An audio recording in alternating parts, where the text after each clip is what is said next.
Hello, I'm Peter and this is the Scottish Flute Channel, the channel for all things traditional flute and whistle playing in Scotland. Now, for those that have been following the channel, you will know that I released the first half of an interview with Niall Keegan. And if you haven't seen that, I do recommend you go back and watch that one because it's a really good chat. This is the second half of that interview. It follows on immediately from when we stopped speaking in the first interview. So sit back, buckle yourselves in, and here's the second part of a fascinating discussion I had with Niall. And at the end, he does do some playing as well, so stay tuned for that. Okay, enjoy. Bye for now. I'm a great believer in technique. I think you have to think about technique to express yourself. The tools you have, and you can lie to anyone about heart. yes, but if you don't have it, if it's not, That's true. if you have it, you can have all the technique in the world and it will still sound dull. Yeah. And if you don't have the whether it's the vision or the concept of what you're trying to achieve, then it's not going to come. You do have to have an aesthetic. You do have to. But I agree with you. Technique is the foundation of your freedom. Yeah. And I think especially with your playing. Yeah. Again, I'd be very aware that some of the critiques of my playing would be like too many notes, my dear Mozart. And I am very much of that. I'm sorry. Fundamentally, I'm a little boy, and you hear people saying like sometimes less is more. Fundamentally, doesn't make any sense to me. More is always more. I heard it here. More is more. More is definitely always more. But at the same time, I can understand that. I can empathise that to a certain way. But yeah, it's a technique. I mean, I do a lot of teaching. I like teaching. I enjoy teaching, and technique is the basis of just about everything. And that sort of having a good bedrock of somebody who's going to work with somebody and to engage the way that they play the flute, not to say you have to play it this way. I'm a great believer with many of our programs in the university. Then we'd be bringing in members of the community. The master's program was around for years. The main contact, was that if you're a flute player, you'd have your weekly flute class with me for the hour, as normal. But then you bring in Conor O'Grada for a day. Or they bring in so-and-so for a day, or Matt Lawyer come in for a day, or whatever. And that was the important thing. And we'd always have the thing, I say to students, especially in that master, you will get people who say, this is the way to do it. This is the only way to do it. Well, it's the only bit that's the problem. Yeah, it is. Yeah. And at that point, that's the point where you nod and say, oh, absolutely. And just try not to run away. But and so you get this sort of play that goes, the thing is, everyone's different. Yeah. The one thing I've learned with teaching is that you can't fix a lot of all bad habits. I mean, once, the very first year of the MA, I had one lad came to us, great young flute player, and he auditioned for me very early on. I said, will you take me? He was doing something else in the college, and I said, no. He goes, why? And he says, I don't like the way you do this, and this, and you have to change. There was things he had to fix. Yeah. And he was pointy fingered. So that thing, that pointy finger. And I said to him, I want you to do that. Okay. Yeah. It took him 2 months to change it. And it wasn't worth it. Okay. If we had worked on techniques around him, just to use that, because that slowed everything down, that extra bend, slowed everything down the mid, everything a little stuff. His rolls would never, or his organs would never, he'd never use that finger. And instead of targeting that and playing with the way it was there, I made him do that. And that was, he did it, and fair play to him. But for 2 months, he really had a hard time playing this flute. And I looked at it after and said, was it worth it? It's a big change to make. Yeah, it sounds small, but it's actually a big. Because it's one of the kind of your fundamentals.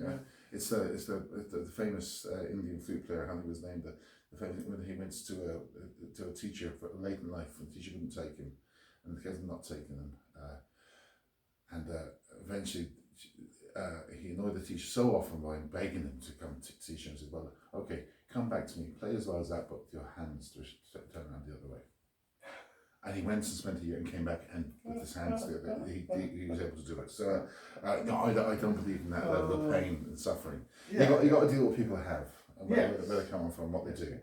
But again, I do enjoy teaching. I do like teaching a lot. It's one of the happiest parts of my day-to-day job is teaching far too talented young people. and the students sometimes joking and showing us exactly how shit we are, which I try not to do. You've obviously had lots of other influences, not just traditional music. Is that? Yeah, I mean, everyone does. I mean, but I've just really played traditional music. I played lots of Scottish tunes in an Irish way. I play lots of English tunes in an Irish way, and French tunes in an Irish way. I've seen people laugh at me. I was at a conference in Glasgow there about 3 or 4 years ago, before COVID, and Sven Albeck, who is a professor in the Royal Conservatoire in Stockholm, great fiddle player, amazing fiddle player. But playing polskas and we had a talkie thing, and they asked him, "Would you play a tune together towards the end of it?" And he goes, "I won't play any Irish music." I said, "I think I have 2 polskas. I have 1 polska. Let's play that."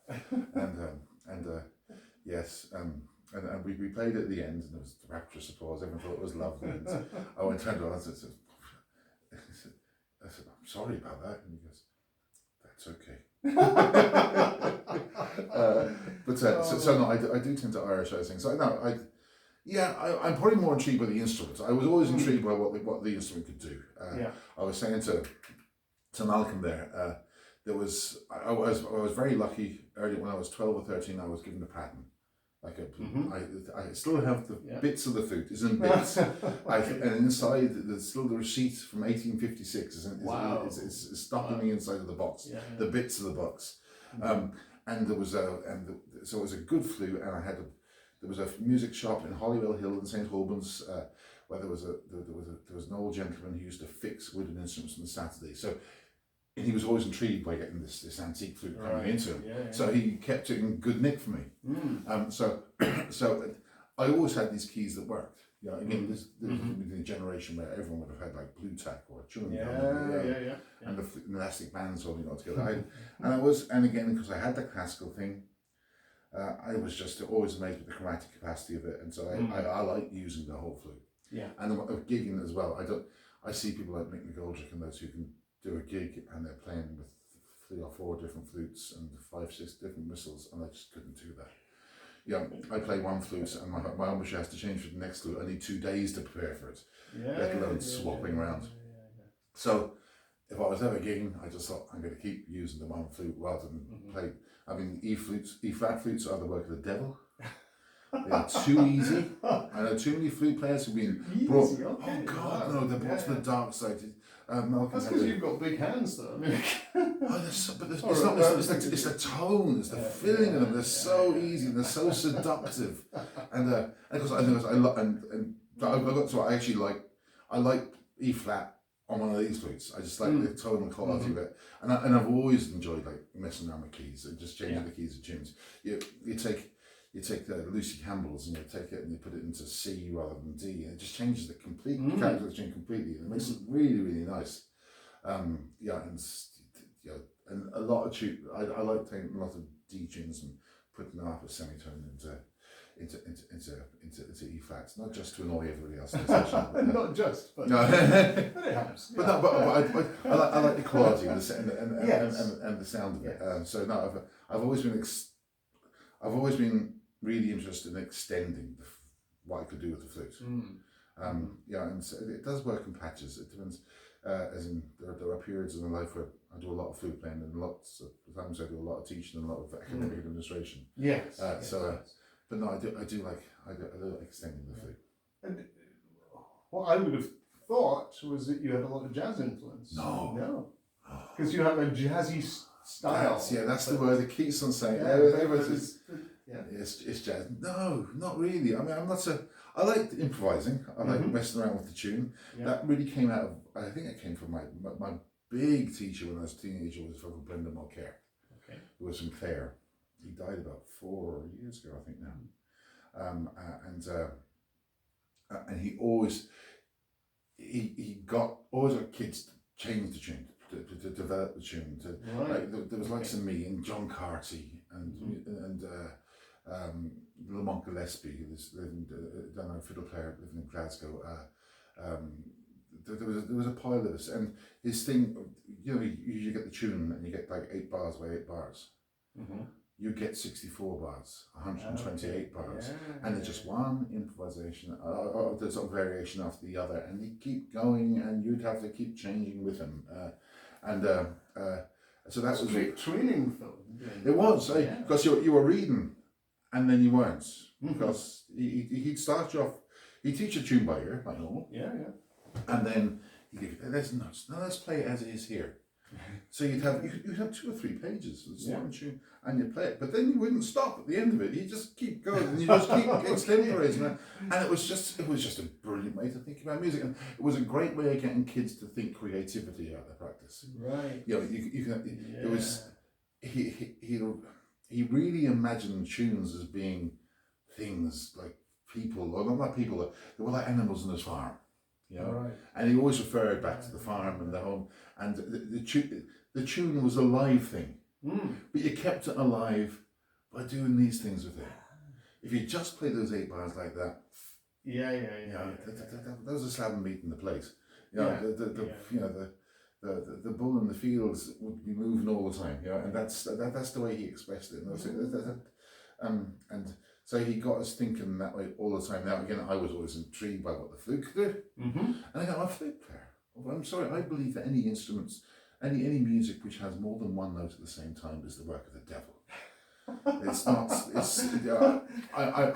for me... Haven't done that thing with the 2 whistles? No. I'll leave that to Colin McConnell. He's brilliant at that. I couldn't top that. But so, I understand harmony, but it's math to me. I can play the piano very badly. I don't think, I do think harmonically, but I wouldn't think harmonically like a jazz musician. I wouldn't have that complexity of engaging it. And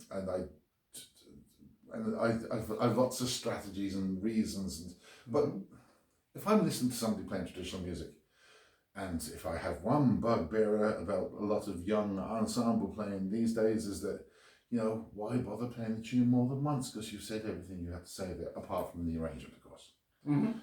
So I'm a great believer in. I often give out to students at home. Why did you play that tune more than once? I'm 55 years of age.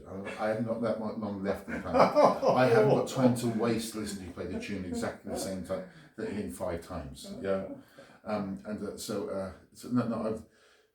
For me, that developing, that change in the tune is important. And I go through phases. Everyone goes through phases. I have phases where I'm going to change, key every other bloody bar, just annoy the world. And then I have times I'm going to change it. I'm going to change it. I'm going to listen to the way that Michael Coleman might do it. Or I'm going to think about the way that my favourite old flute player is James Morrison, not James Morrison, Tom Morrison from North Galway. He called loads. Jim Morrison's a different. Jim, that was a different Cayley band altogether. But no, James was from North Galway, and he recorded in the 20s, and with stupid technique, mad technique, throat techniques, and all sorts of things. But mess with tunes, and for me, that the tune is the canvas. Right. What you do with it is is the important thing. And the tunes aren't hard; they're easy to play. That's what you do with it.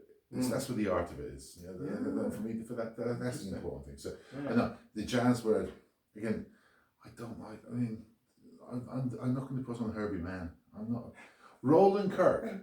I've always had a thing for Roland Kirk but that's because just the the diversity of sound you can get out of the flute. Right. All that singing and playing the flute stuff, and he's playing the saxophone at the same time. Yes. Yeah. Well, there you go. There immediately you're into polyphonic instrumentation. But I suppose that's not, for me, that's not about being jazz or whatever. He's just a stupendous musician who's heroin inspired explorations of his flute that that was just mind changing. So that I like that, but no, I'd have a few pieces of jazz I'd listen to, but no, I wouldn't be a mainstream jazzer at all. So what about you had an album out? Don't Touch the Elk. Long time ago. A long time ago. I did have a copy of it, and I mislaid it. So did I. But nothing since, or you've been featured on some other albums. But I did a few bits and pieces here and there. I mean, I was never. Again, the academic thing was always the day job. It's the joy of being the music academic is I don't need the gig. So if I'm asked to do something, I'm often said, "Oh, how much do you do that for?" And I said, "What is it?" And that's what I'm more concerned about. And I like getting out and playing. I like doing workshops. I like doing that sort of thing. But I don't need to. I've been talking about another album. I've never done the band thing. I played with my old boss, my old super one. I gave an awful lot with him. But they would have been. We only did one tour, like one proper tour, and that was in Scotland. Okay. Yeah, my old super one. He did the world tour of Scotland. It was one of the strangest. We did 2 weeks. I don't think we came to Aberdeenshire, but we did 2 weeks travelling around, myself and Hall and Sandra in one car, followed by a string quartet in another car, followed by a baby grand piano in the van. And we had a great time, a great experience. That was the only tour I ever did. But every other Hall gig was you turn up somewhere, there'd be an orchestra there, or there'd be 1 or 2 performances, and you could be in Shanghai and then you go home. You get spoiled a little by that.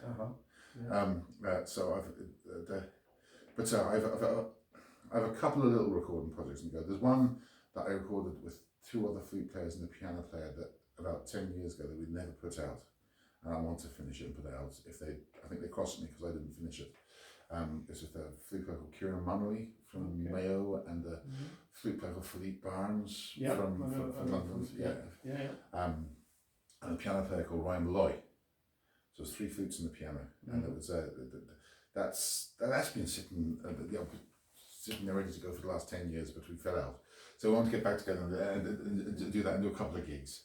And then there's I've a solo thing I've started. I've put in the back burner, but my wife wants to put together a band with Karen Tweed and a couple of other people we have around us in Limerick. And the idea is to get that done in the next year or so. But your wife is a phenomenal Byron player. Oh, she's not bad. I wouldn't say that. She might see this now and get ideas. She'd be looking for the same money as the musicians.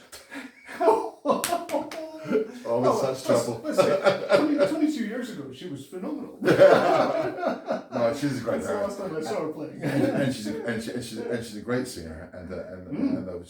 But again, academically, she's busy now. She's the dean of the college. She's She's family business then. Oh, it definitely is. It definitely is. But she's my boss's boss. Oh, well, I have to make an appointment with her PA to meet her. But no, it's. But so there's again, but it's not the day job. I'm always very keen to tell you I'm not a professional. I'm not making my living out of this. It's not. And not from gigging anyway. No, and I'm a music academic. I mean, most music academics don't perform. Thank God, because I've heard a lot of them. But that's a brilliant place to be. If I thought I had to start making a living, like some of my students have to make a living out of performance, I don't have to be able for it. That'd be a really stressful thing to get into. A good young Irish musician who needs to be making a go of it is needing to gig 200 to 250 times a year, nearly all the time outside of Ireland. Yeah. That's hard work. That's really, really hard work, and that I don't think I'll be able for it. I don't think anyone will want to listen to it. But no. So I'm very happy with that, and I'm very happy to have the occasional sort of music project to play around with.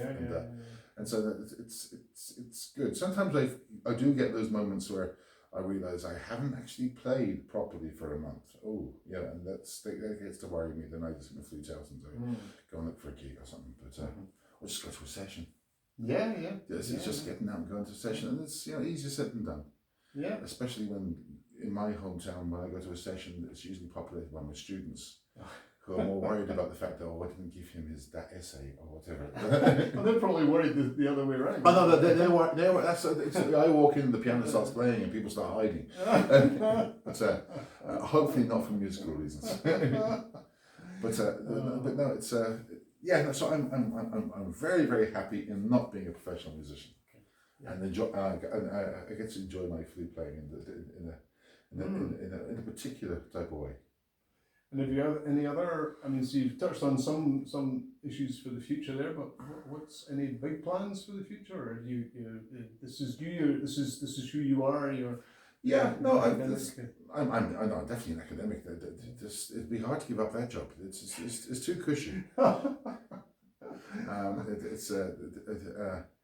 academic job is great. It's hard work, and again, I just get to deal with young musicians and young people. Full stop. And there's an energy off them, and and these sort of growing minds and these growing techniques, and everyone is different and everyone's individual, and there's great delight in having to be able to facilitate them. I mean, the course that we have is, for the type of course it is, it's a big course, but still there's only going to be 60 students, undergraduate students, playing traditional music, tops, no more than that at all.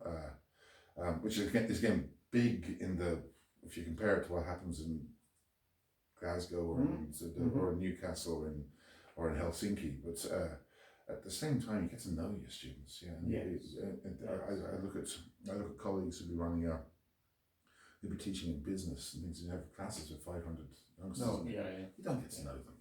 No. And the business students and the accountancy students. They don't go out at night and do business and accountancy sessions. It's not. I've not come across them, but no, it's not their lives like the musicians are. Which does mean you're a lot closer to whatever madness has gone on in their lives.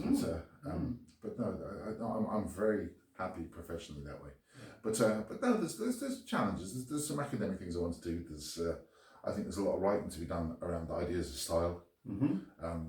I've written bits about style and language and how we use language to understand and frame our musical experience and our musical worlds, and how language is a creative act, and it does shape. It's the whole thing of that fundamental thing of no one knows who said it first. Talking about music is like dancing about architecture. And there's a fundamental thing here. It's ultimately pointless. You can never get over the joy and the wonder of what music communicates through language, but we really want to do it. And we want to organise it, and we want to structure it, and we do it, and that then affects the music. When you have somebody saying you can't do that, it's not traditional. Which it's all very well, but if you're 15 and you're in a competition and you've been disqualified because you've done something that's wrong, that's going to be really, really, really influential. And it's and there's power in those sort of words, especially comes out from old fat academics. So I'm fascinated by those things. So I have ambitions there, but no, I'm not done playing yet. I've got Karen Tweed, I'm looking for you. Karen, I've always had a thing to work with Karen Tweed, and never had the time, and I think I have the time coming up soon. And Sandra's Madden's doing it as well. And I have another. There's a couple of young fellas who are ex-students of mine, a guitar player called Conor Kane, who's a brilliant guitar player. There's a band called Quitcha. Oh no, somebody was talking about. I think it was Malcolm was talking about that. Good band, and he's playing up with Mark Nazy's this as well. And a cellist called Alec Brown, who does a PhD on the Irish cello, if such a thing exists. Irish cello. Yeah. Why is it? No, here's a bugbear. Why is it that everything gets Irish put in front of it? It's Irish flute. The one I can almost accept is the Irish bouzouki. I can kind of accept that's that the funny one. I mean, the fact that in the 80s, I mean, is it Johnny Moynihan went on his holidays in the late 60s and he brought back this instrument. And within 15 years, somebody had written a book called The Irish Bouzouki. A tutor. But again, the Irish have been really, really good at this. I mean, there is nothing Irish about this whatsoever. But you travel the world and go, oh, it's an Irish flute. Yeah, it is. Keep paying. We've been really successful in marketing and pushing our music and creating. And so, I mean, I have sat in Stockholm, standing at a bar over a bunch of young Swedish musicians out of the college there, playing fiddles and nickel harpers. And a Swedish bloke, drunk Swedish bloke next to me, says, "This Irish music is very good." So the old traditional music is Irish. And you see this. I mean, for a country that has whinged about British imperialism for the last 800 years, blah blah blah blah. Musically, you can see this sort of this pernicious effect of Irish music and Irish sessions. I mean, in Brittany there for a while, for a long time, there was nothing but Irish music. And then a lot of Breton musicians say, stop playing this. There was a time I went to Brittany for my holidays, I could go to the session and join in. Then there was a time I couldn't because no one wants to play Irish music. When I used to go and teach in Newcastle, the Cumberland Arms on a Tuesday night at the ABI session. Anything but Irish. But you can understand that. You can really understand that. And you get backlash. And you get these sort of, you find these orders of discourse. Like in Northumbrian music, we don't play ornaments. And the reason for that is they associate with Irish stuff. You have this, actually, there's this wonderful piping tradition you have with quite complex. Yes. But no, with flute players, no, we don't do that because that's Irish. And that's the power of the word. Yes. And it's when you put that word Irish on it, it becomes something else. And it's we are the neo-capitalist traditional music of the planet. Irish music. Well, we're richer for it. Irish music and Irish pubs. Don't get me started on Irish pubs. Why do we have themed Irish pubs the world over? But I remember real Irish pubs in London. They didn't look like that. Real themed Irish. They were dangerous places. They were smelly places. That's why I would play my music when I was 14 or 15. And then so you go into a place and you're up to your neck in carpets and pieces of memorabilia hanging off the walls. Like Irish bicycles. They weren't actually Irish. Oh me. Well, it's been a fascinating trip. Thank you. Would you like to give us a demonstration of something? I have been at a singing weekend all weekend. I wasn't there playing with these. Okay. I won't tell you to stop. It's okay. You might. That's a side story there. I'll play a tune I picked up recently. Again, my first music teacher was a fellow called Brendan Mulcairn. He used to teach through these sort of extended scores. And a project I'm finishing at the moment, we're going to publish a lot of them. We have about 160 of them that we're going to publish. It's going to be a big book because they're quite extensive scores. But there was one that his immediate family gave me this collected materials. There was one book he put together from the 80s. In the 80s, it often comes from the 80s, and there's lots of hornpipes.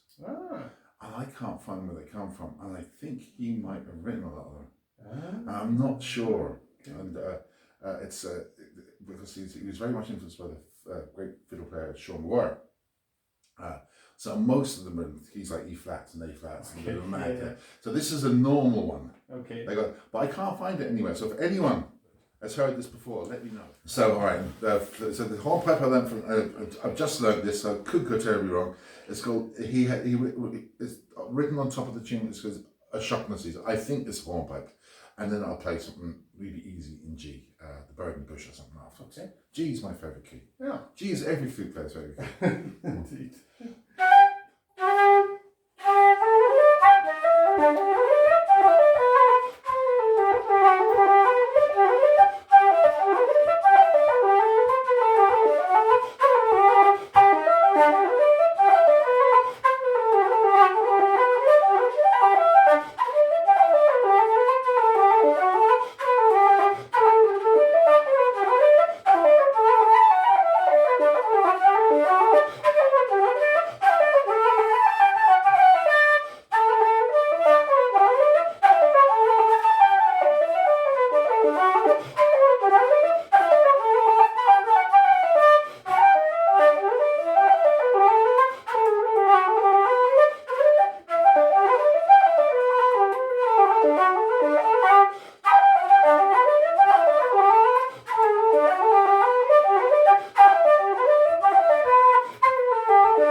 Fantastic. Hugely inventive. So, and the audience is cheering for me. Anyway, well, thank you very much. Listen, thank you very much. Fantastic chat. I hope you can do something with that. So do I.